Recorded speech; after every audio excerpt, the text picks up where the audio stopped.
Today I'll teach you guys how you guys can create a Minecraft account. It's pretty simple. You just want to search for Minecraft sign up. Once you search for Minecraft sign up, click on over here where it says sign in or sign up Minecraft. Once you click on it, it'll take you to the official website. Now, since Mojang, the company which created Minecraft, was bought by Microsoft, there's two ways to create an account. If you already have a Microsoft account, you can click on this and log in into your Microsoft account, and your Microsoft account will be used to create a Minecraft account. But if you don't want to create a Minecraft account using your Microsoft one, you want to click on sign up. Once you click on sign up, it is going to take you to the account creating page.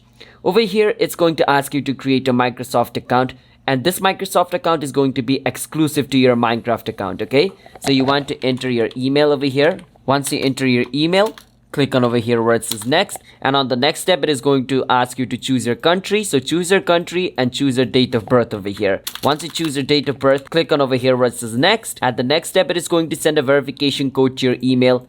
Enter the verification code over here and click on next. On the next step, it is going to ask you to create a password for your account. Once you create a password, basically your new exclusive Minecraft Microsoft account will be created. That is how you guys can create a Minecraft account. If you guys found our video helpful, hit the subscribe to our channel one step. I'll see you guys next time.